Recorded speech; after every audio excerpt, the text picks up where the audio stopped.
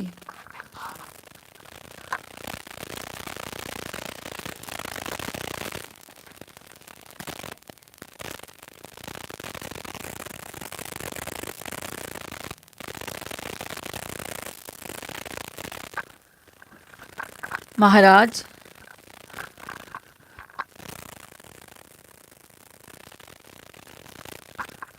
میں نے ہاتھ جوڑ کر عاجزی سے کہا۔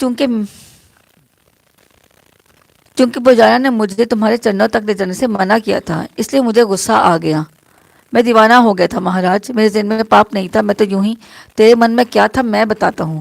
پریتم لال نے خون اگلتی ہوئی نظروں سے میرے چہرے پر جماتے ہوئے کہا، نظریں تیرے من میں پاپ آ گیا تھا، مجھ سے باتیں نہ بنا۔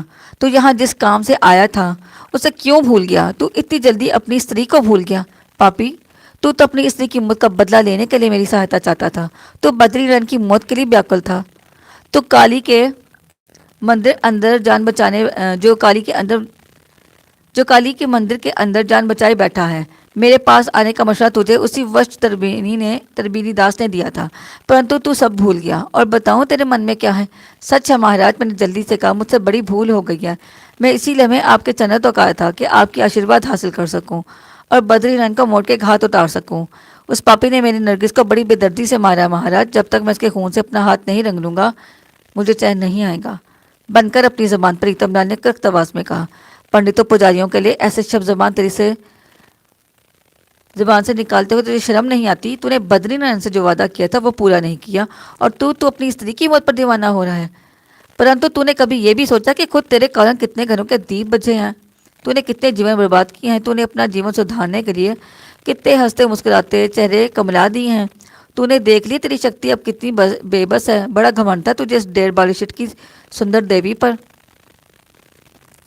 پریتم لال کا اشارہ یقیناً انکا کی طرف تھا۔ میں نے عالم تصور میں انکا کی سمت دیکھا تو وہ مجھے بے چین نظر آئی۔ مجھے سینے میں دم گھٹتا ہوا محسوس ہوا۔ میں نے مجرموں کی طرح پریتم لال کے سامنے سر جھکا دیا۔ مالا کا اپمان کر کے تو نے میرا اپمان کیا ہے، پریتم لال نے ایک ثانیے کے توقف کے بعد کہا۔ تو جس کی سزا اوشیہ ملے گی، میں تجھے ایسا کشٹ دوں گا کہ تو سارا جیون یاد رکھے گا۔ میں کوئی جواب دینے کے لیے اپنے اندر ہمت پیدا ہی کر رہا تھا کہ کلدیپ مجھے تلاش کرتے ہوئی وہاں آ گئی۔ اس نے بڑی سراسیمگی سے یہ منظر دیکھا۔ ایک لمحے کے لیے پریتم لال کی توجہ کلدیپ کی طرف مبذول ہوئی تھی تو انکا نے تیزی سے میرے کانوں میں سرگوشی کی۔ جمیل آگے بڑھ کر پریتم لال کے پیر تھام لو، ہو سکتا ہے میں تمہیں معاف کر دے۔ یہ شخص عام پنڈتوں اور پجاریوں سے بہت مختلف ہے۔ غیر معمولی شکتی کا مالک ہونے کے باوجود یہ دل کا بڑا نیک ہے، شاید اسے تم پر رحم آ جائے۔ میں نے انکا کے مشورے پر عمل کیا اور لپک کر پریتم لال کے پیر تھامے جو برف کی طرح سرد ہو رہے تھے۔ میں نے گڑ گڑا کر اسے معافی مانگنی چاہی، لیکن پریتم لال پاؤں جھٹک کر 2 قدم پیچھے ہٹ گیا اور گرج کر مخاطب ہوا، مورکھ،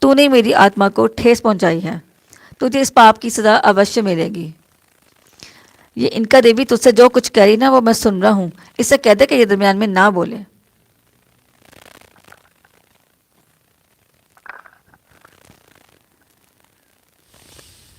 اتنا کہہ کر پریتم لال نے آنکھیں بند کر لی اور اس کے ہونٹ ہلنے شروع ہو گئے۔ میں اٹھ کھڑا ہوا اور خوفزدگی سے انہیں گھورنے لگا۔ اب مجھے یقین ہو گیا تھا کہ میری کوئی فریاد نہیں سنی جائے گی۔ جمیل احمد خان کی قسمت میں سکھ کے دن بہت کم لکھے ہیں، نہ جانے ابھی اور کیا کیا ہوگا۔ انکا کی بے بسی نے میرے اوسان خطا کر دیے۔ اب پریتم لال سے کسی رحم و کرم کی امید نہیں تھی۔ وہ ایک لمحہ بڑا جاگزل تھا۔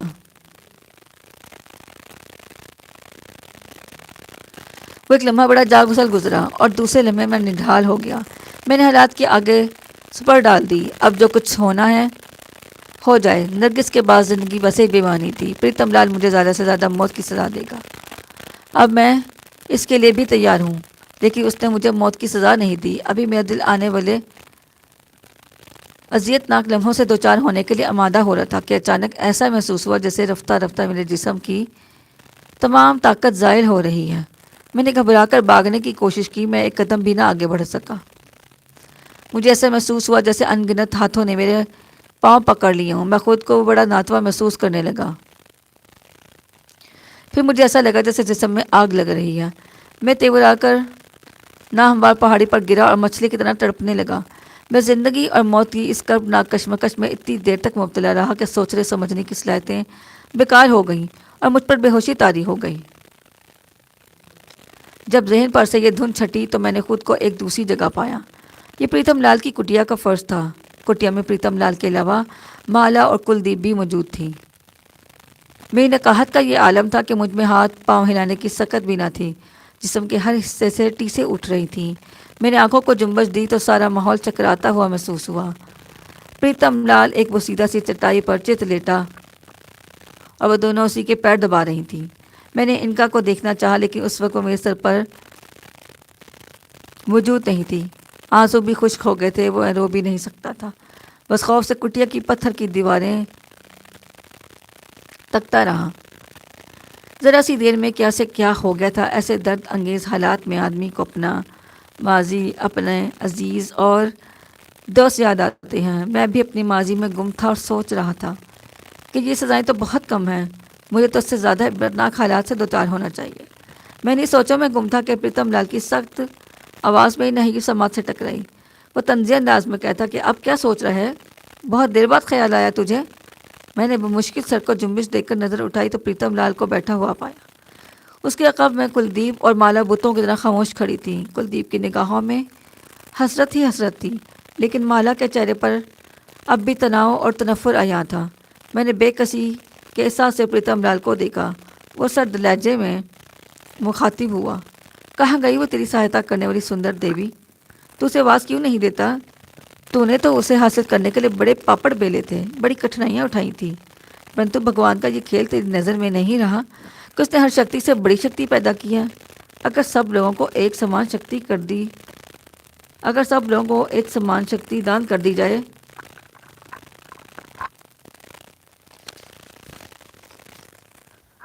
تو یہ سنسار نرک بن جائے۔ جے بھگوان کی کیا لیلا ہے اس کی۔ میں نے پریتم لال کی بات کا کوئی جواب نہیں دیا۔ مجھ میں اتنی طاقت ہی کہاں تھی کہ زبان ہلا سکتا۔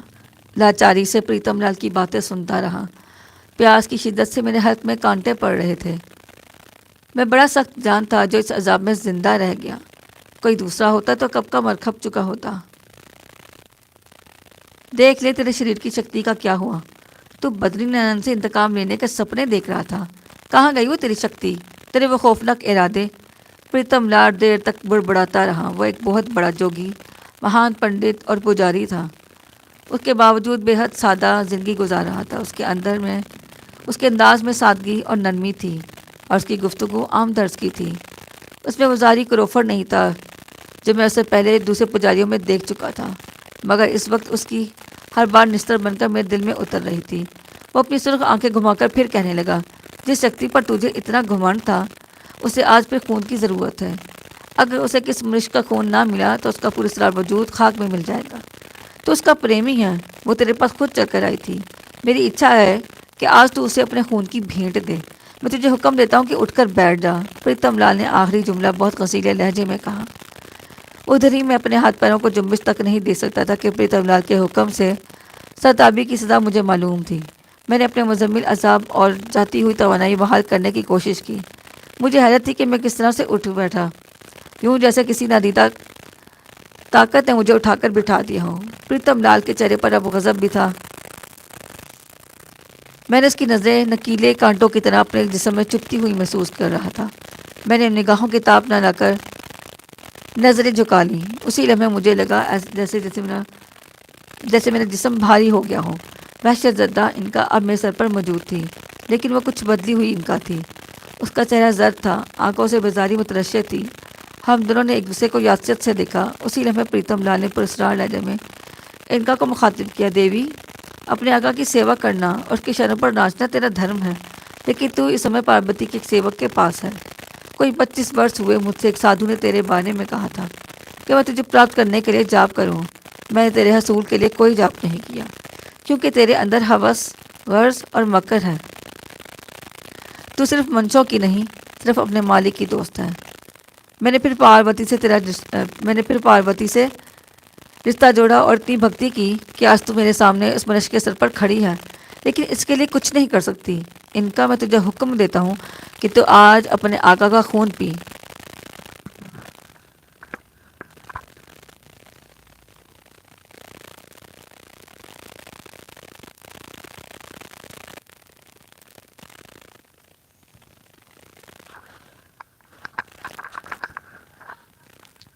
میں تجھے حکم دیتا ہوں کہ تو آج اپنے آقا کا خون پی. پریتم لال. کٹیا میں انکا کی حسین ترین آواز گونجی. تو پاروتی کا سیوک ہے اور مجھے معلوم ہے تو نے اس کے لیے بڑی بھکتی کی ہے. اگر پاروتی تیرے اور میرے درمیان نہ ہوتی تو مجھے اس قسم کا کوئی حکم نہیں دے سکتا تھا. میں تجھ سے بنتی کرتی ہوں کہ مجھ سے کسی ایسے کام کے لیے نہ کہہ جو میں نہیں کر سکتی. میں کم سے کم اس منش کا خون نہیں پی سکتی. مجھے مجبور نہ کر.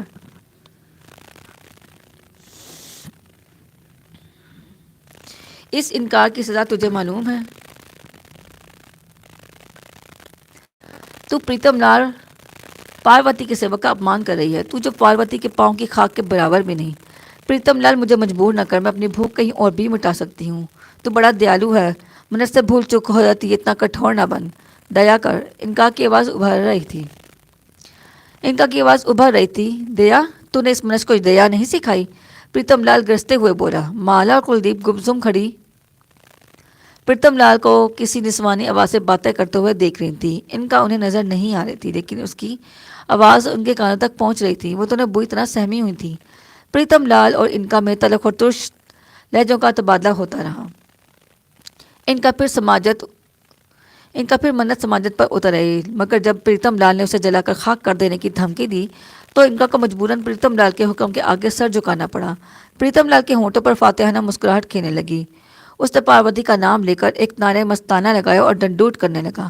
ایسا معلوم ہوتا تھا جیسے وہ مجھے شراب دینے سے زیادہ انکا کو زیر کرنے پر سرشار نظر آتا تھا. اس نے میری طرف فخر کے انداز سے دیکھا اور سنجیدگی سے کہنے لگا. تیری مکتی اسی میں ہے کہ آج تو دیوتاؤں کے نام اپنے شریر کے خون کی بھینٹ دے. یہ پاروتی کے ایک سیوک کا حکم ہے. پریتم لال کا جملہ پورا ہوتے ہی مجھے زور کی ابکائی آئی اور خون کی کیا شروع ہو گئی. میرا کلیجہ الٹنے لگا. مالا اور کلدیپ یہ خونی منظر دیکھ کر دوسری طرف منہ پھیر لیا. میری آنکھوں میں اندھیرا پھیلنے لگا. خون تھا کہ برابر منہ سے جاری تھا. میں نے انکا کو دیکھا.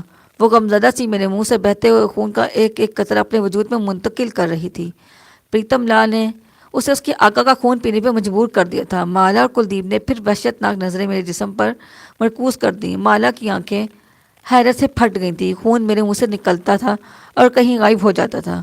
اس کی بہت کم مقدار زمین پر گر رہی تھی. کلدیپ زیادہ دیر تک اس دلدوز اور دلخراش منظر کی تاب نہ لا سکی. اس نے بڑھ کر پریتم لال کے چرن تھام لے اور گڑگڑا کر بولی. مہاراج دیا کرو مہاراج. تمہاری داسی تمہارے آگے ہاتھ جوڑ کر بنتی کرتی ہے.